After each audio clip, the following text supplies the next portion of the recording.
வணக்கம். எல்லாருக்கும் வணக்கம். ஆ, நான் இன்றைக்கு என்னோட கருத்த சொல்லப் போறேன். உங்களுடைய கேள்விக்கு எனக்கு தெரிஞ்ச அளவில நான் சொல்லிக் கொள்றேன். ஆ, என்னன்னா, முதலாவது பாயிண்ட் என்னன்னா, என்னத்துக்கு அ இந்த கட்சி ஏன் தோல்வி அடைஞ்சது? பெரிய தேர்தல்ல ஏன் தோல்வி அடைஞ்சாங்கன்னு நான் சொல்றேன். ம், முதலாவது பாயிண்ட் என்னன்னா, ம், கம்யூனிகேஷன்ல வந்து ஒரு சின்ன தவறு ஒன்று நடந்துச்சு. ஆ, அதாவது பிரச்சாரம் செய்யக்க ஆ, எப்போதும் எதிர்க்கட்சி காரன எதிர்த்து பேசினதால அவங்க அதை நெகட்டிவ் பப்ளிசிட்டியா யூஸ் பண்ணிக்கொண்டு ஆ, திரும்ப திரும்ப அவங்கண்ட நேமே வந்துட்டு இருக்கிறதால அதுல சில ஓட்டர்ஸ அவங்க வாங்கிட்டாங்க. ம், நெக்ஸ்ட் ஓட்டு போட போய்க்க ம், நடிகர் மேல் போய் ஓட் போட போய்க்க அவங்க மாஸ்க் அணிஞ்சிருந்தாங்க. அதுல ம், அவங்க அந்த கலரை வச்சு சில ஆட்களை திசை திருப்பிட்டாங்க. ம். உதாரணத்துக்கு நடிகர் அஜித் அவர்கள் ஓட் போட போய்க்க அவங்க மாஸ்கல்ல வந்து நீங்க ஓட்டே இருந்த போடலப்பா. போட்டல. ஆ போன எலெக்ஷனுக்கா? சொல்லுங்க. இல் இல்ல நான் பேசுறது இந்த பெரிய தேர்தல்ல சட்டமன்ற அந்த தேர்தல தோல்விய சொல்றீங்க. சொல்றேன். அதாவது எல்லா கணக்க வாக்குறுதிகள ஆ, நிறைவேத்தினா பிறகும் தோல்வி அடைஞ்சதுக்கான காரணம் என்னன்னா கம்யூனிகேஷன். அவங்க வந்து இடையில எதிர்க்கட்சிக்காரர்கள் வந்து பாடல்களை விட்டாங்க. அது ம், ஆக்கண்ட மனதில பதியும்படி செஞ்சதால அந்த ஆம், சாதாரண மக்களுக்கு அவங்களுடைய மைண்ட்ல அவங்கண்ட கட்சி கூட பதிஞ்சிட்டு அந்த நேரத்துல. ம், அடுத்தது என்ன நான் சொல்ல வந்தேன்டா அதான் சின்ன சின்ன பாயிண்ட வச்சுதான் அந்த ஓட்டர்ஸ அவங்க அடுக்கலாம். ம், என்னண்டா நீங்க உதாரணத்துக்கு இப்ப உங்களுக்கும் எனக்கும் ஒரு வாக்குவாதம் உண்டு வைப்போம். இப்ப ம், நான் எந்த வேலையை மட்டும் பார்த்துட்டு போறேன்டா ம், ஆஹ் உங்ககிட்ட என்னட்ட இருந்து சக்தி எடுக்க இயலாது. ஆனா நான் உங்களை எதிர்த்து கொண்டிருக்கிறேன் வைப்போம். ஆனா நீங்கள் எனக்கு பதில் சொல்லாம நீங்க உங்க பாதையில போனா ம், உங்களுக்கு அது பப்ளிசிட்டி. ம், உதாரணத்துக்கு நான் ஒரு பெரிய சாதனையா சாதிச்சோன்னு இருக்கான்னு வைப்போம். நான் ம், என்ன மட்டும் கவனம் செலுத்தினா ம், எந்த பப்ளிசிட்டி எனக்கு. ஆனா நான் உங்களை எதிர்த்தா ம், அந்த பப்ளிசிட்டியும் உங்களுக்கு. ம், இதுதான் அந்த பாயிண்ட். இப்ப லாஸ்டா நடந்த தேர்தல்ல அதான் எல்லாரும் சொன்னாங்க ஏடிஎம்கே தான் ஜெயிக்கும்னு, கடைசியில பார்த்தா தோல்வி. ஆனா கணக்க வாக்குறுதிகளை நிறைவேற்றி நல்ல சாதனைகள் எல்லாம் படிச்சிருந்தாங்க. ஆனா அதுல ஒரு சின்ன மிஸ்டேக்ல அது பிழைச்சு போச்சு. இப்ப நீங்க நீங்க எந்த ஊரு தம்பி? நான் வந்து பிரான்ஸ், பாரிஸ். பாரிஸ்ல இருந்து பேசுறீங்களா? இல்ல, அங்க இருந்து இப்ப இங்க இந்தியால இருக்கிறேன். சோ உங்களோட பேசணும்னு எனக்கு ஆசை. ஏன்டா எம்ஜிஆர் ரொம்ப பிடிக்கும் எனக்கு. ஆ, நெக்ஸ்ட் பாயிண்ட் அதுதான். இப்ப ஆ, எம்ஜிஆர் எடுத்துக்கொள்வோம். இப்ப எங்கண்ட ஆ, அப்பாவும் எம்ஜிஆர் டேட்ல தான் பிறந்தார், 17 ஜனவரி. ஆ, சோ அவற்ற பாடல்கள நான் கேட்டிருக்கிறேன். ஆ, அவர்ல நான் படிச்சு கொண்ட ஒரு விஷயம் என்னன்னா, ஆ, அவர் இவ்வளவு சக்தி வாய்ந்த ஒரு தலைவரா வந்ததுக்கு காரணம் என்னன்னா ஸ்ரத்தை. ஆ, அவருக்கு மற்றவங்களை பற்றி பேச நேரம் கிடையாது. ஆ, எதிர்த்து கதைக்கிறான்னா எதிர்த்து கதைப்பாரு, ம், அடிக்கிறான்னா அடிப்பாரு. ம், ஏனென்றா அது ஒரு கட்ஸ், ஒரு தைரியம் தேவை. ஆ, அந்த தைரியம் வந்து இப்ப கம்யூனிகேஷனை பாக்க இந்த பிரஸ்ல வர இதுகளை பாக்க வந்து ஒருத்தர் அதை வச்சு விளையாடிட்டார். இப்ப உதாரணத்துக்கு ஒருத்தர் பலசாலி கிடையாது. ஆனா ஆ, அவர் ஜிம்முக்கு போறதுன்னு வைப்போம். ஆ, மக்கள் என்ன நினைப்பாங்க? ஓ, ஆ, இவர் ஏதோ ஒரு முயற்சி எடுக்கிறார் ஆ, ஒரு தலைவரா தன்னை காட்டிக் கொள்றதுக்கு. இப்ப ரஷ்யன் பிரசிடென்ட் எடுத்துக்கொண்டோம்னா வீட்டுக்கு போவாரு, சண்டை இடுவாரு, எல்லாம் செய்வார். அப்ப தான் ஒரு தலைவர்ன்றதை மறைமுகமா சொல்றது கம்யூனிகேஷன். அதுல ஜெயிக்கணும்னு கிடையாது.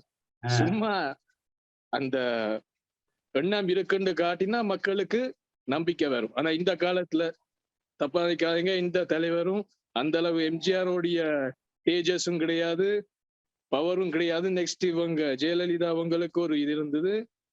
எதிர்கட்சியில கருணாநிதி, அப்படி சிலாக்களுக்கு கொஞ்சம் ஒரு ஸ்டார், ஒரு என்னன்னு சொல்றது, ஆ, ஒரு பெர்சனாலிட்டி இருந்தது. ஆ, இப்ப நெக்ஸ்ட் இப்ப போராட வெறியணும். அதாவது இது ஒரு போர் மாதிரி. எலெக்ஷன் வந்து ஒரு போர் மாதிரி.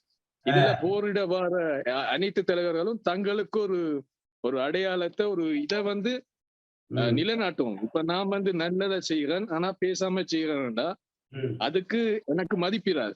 ம், புரியுதா நான் சொல்றது? இப்ப நான் ஒரு நல்லவன் ம், ஆனா நான் இப்படி தலையில ஒரு கட்டு கட்டி இருக்கான். அப்ப என்ன தெரியாதவன் என்ன நினைப்பான்? இவர் ஒருவேளை பிராடாவடித்தனமான ஆளா இருக்கலாம்னு நினைக்கலாம்.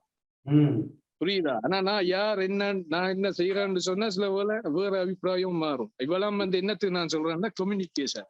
அதாவது எதை நாங்க வெளிக்காட்டுவோம்ன்றதை வச்சுதான் அந்த வாக்களிப்புல சில தோல்வியால நீங்க முந்தி அடைஞ்சீங்க. நீ நெக்ஸ்ட் வார எலெக்ஷன்ல நீங்க ஜெயிக்கணும்னு வாழ்த்துறேன். நான் பர்சனலா சொன்ன போனா நான் எந்த கட்சியையும் நம்புறதில்லை. எனக்கு கடவுள் தான் கூட நம்பிக்கை.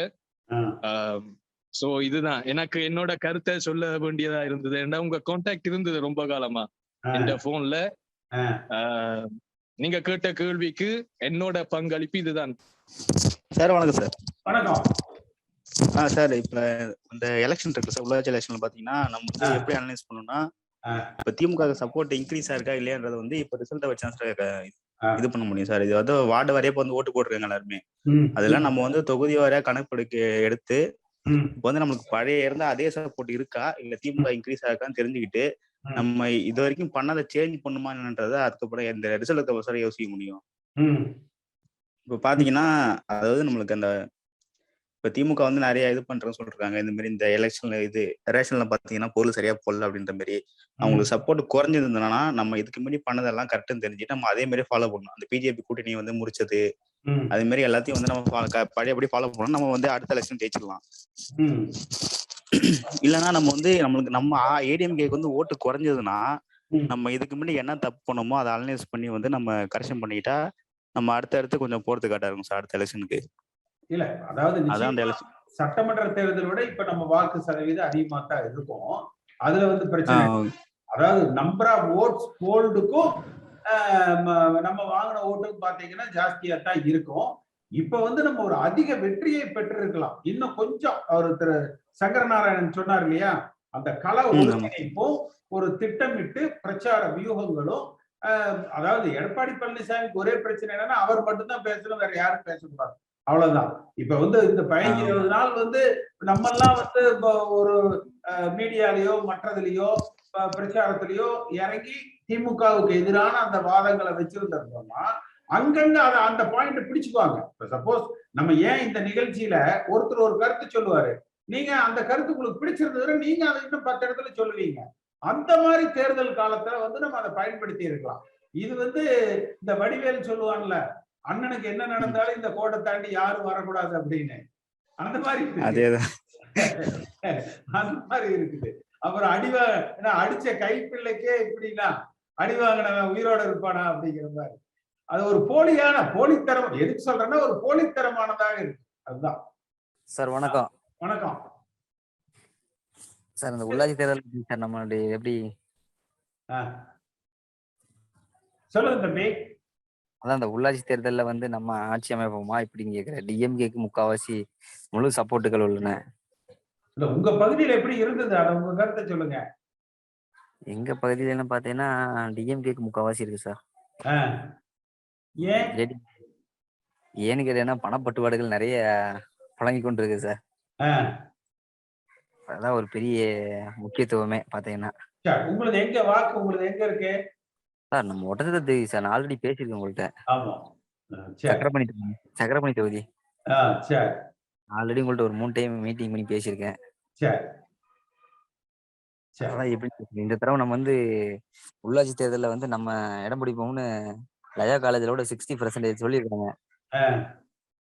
இல்ல உங்களுடைய எப்படி கருத்துன்னு கேட்கிறேன். உங்களுக்கு பேசுவோம் தம்பி, கடைசி எல்லாரும் கேட்டு பேசுவோம். காவியா அறிவு முனி பேசுறேன். வணக்கம். வணக்கம். வணக்கம். கோபிச்செட்டிப்பாளையம் லக்கம்பட்டி பேரூராட்சியில இருந்து ராஜசேகர் பேசுறேங்க. சொல்லுங்க ராஜசேகர். நான் ஒரு கல்லூரியில பேராசிரியரா இருக்கிறேங்க. கிட்டத்தட்ட 1990 இருந்து நான் அடிப்படை உறுப்பினரா இருக்கிறேன். எங்க அப்பா எம்ஜிஆர் காலத்துல இருந்து இருக்கிறாரு. லக்கம்பட்டி பேரூராட்சி கவுன்சிலரா இருந்திருக்கிறாரு. 1996 இருந்து 2000 வரைக்கும் அதிமுகவுடைய கவுன்சிலரா இருந்திருக்கிறாரு. நான் இப்ப கோபி ஒன்றிய மாணவரணி இணைச் செயலாளரா இருக்கிறேன் அதிமுகல. இப்ப கட்சியில இருக்கக்கூடிய பிரச்சனை என்ன, அம்மா இறந்ததுக்கு அப்புறம் எம்ஜிஆர் காலத்து உறுப்பினர்கள் பொறுப்பாளர்கள் எல்லாம் கொஞ்சம் எல்லா இடத்துலயும் நிராகரிக்கப்படுறாங்க. அது பெரிய வருத்தமா இருக்குது. குறுகிய காலத்துல கட்சிக்குள்ள இணைஞ்சவங்களுக்கு மிகப்பெரிய பொறுப்புகள் கொடுக்குறாங்க. ஆதி காலத்துல இருந்து இருந்த உறுப்பினர்களுக்கு மரியாதைகள் இல்லை. இதனால பழைய ஓட்டு வங்கிகள் ரொம்ப குறைவா இருக்குது, குறையுது, ஸ்டெப் பை ஸ்டெப்பா குறைஞ்சுங்க. இதைய ஸ்டாண்ட் பண்ண இத சரியா கவனிக்காத விட்டா கட்சி அழியறதுக்கான வாய்ப்புகள் இருக்குது. இல்ல கட்சி அழியாது, தலைமையில மாத்திட்டு கரெக்டா பண்றவங்க அதை கையில எடுத்தா நல்லா பண்ணலாம், அவ்வளவுதான். கட்சி அழியாதுங்கிறோட பதவிக்கு வர முடியாதுங்கண்ணா. ஆமா, இல்ல இவங்க தலைமை சரியா இல்லைன்னா நம்ம அதை மாத்திட்டு சரியான தலைமையை கொண்டு வந்தா நம்ம நல்லா செய்யலாங்க. ஆமாங்கண்ணா, ஒரு 5 வருஷம் 6 வருஷம் கட்சிக்குள்ள இருந்தவங்களுக்கு பதவி வந்துச்சுன்னா கூட அதை ஏத்துக்கலாம். ஒரு 15 நாள் 20 நாள் வந்தவங்களுக்கு எல்லாம் பதவிகள் கொடுக்கும்போது அது அவங்க சரியான திசையில பழைய உறுப்பினர்களை எடுத்துட்டு போக முடியறது இல்ல. இப்ப உங்க பேரூராட்சியில எப்படி இருக்கு? எங்க பேரூராட்சியில பழைய வாக்கு வங்கிகள் அதே மாதிரி இருக்குது. அது குறையாது இருக்குன்னா நாம இது பழைய உறுப்பினர்கள் எல்லாம் சரியா கவனிக்கணுங்க. அவங்களுக்கு கொடுக்கக்கூடிய மரியாதைகள். வெற்றி வாய்ப்பு எப்படி இருக்குன்னு கேக்குறேன். இப்ப இந்த தேர்தல் நடந்தது இல்லையா பேரூராட்சியில? இப்ப நடந்து முடிஞ்ச பேரூராட்சியில சிறப்பா இருக்குதுங்க. ஜெயிச்சிடலாமா? ஜெயிச்சிடலாங்கண்ணா. சரி சரி, தொடர்புல இருங்க, பேசுவோம். ஓகேங்கண்ணா, ரைட். பேசுங்க. வணக்கம் சார். வணக்கம். கடந்த தேர்தலில் ஏடிஎம்கே தோத்ததுக்கான சில பாயிண்ட் எனக்கு என்ன தோணுன்னு பாத்தீங்கன்னா, அம்மாவுடைய சரியான ஒரு ஐடென்டிட்டியான தலைமை இல்ல. ரெண்டாவது பிஜேபி கூட்டணினாலையும் இருக்கலாம். இன்னொரு விஷயம் பாத்தீங்கன்னா, எடப்பாடி ஐயாவுடைய ஆட்சி அவருடைய ஆட்சி ரொம்ப காலம் இல்ல, அதுவும் ஒரு காரணமா இருக்கலாம். 4 வருஷம் இருந்ததுப்பா. இருந்துச்சுங்க. ஏன்னா பாருங்க, அதாவது திராவிட இயக்க வரலாறுல புரட்சி தலைவர் எம்ஜிஆர், அம்மா, கலைஞர் இந்த 3 பேருக்கு அப்புறம் அதிகமா ஆட்சி பண்ணது இவர் தான். ஏன்னா அண்ணா 1.5 வருஷம் தான் இருந்தாரு. அதுக்கப்புறம் யாருமே ஒரு லாங் டேர்ம் இல்ல. அதனால 4 வருஷங்கிறது நல்ல காலகட்டம். அது உண்மைதான் ஐயா. ஆனா இப்போ எனக்கு இப்ப நான் பாத்தீங்கன்னா 90க்கு அப்புறம் பிறந்தவன் தான். எனக்கு இப்ப ஸ்டாலின் அவங்களுடைய எடப்பாடி அவங்க 2 பேரும் கம்பேர் பண்ணும்போது எனக்கு ஸ்டாலின் அவர்கள் தான் அதிகமா தெரியும்.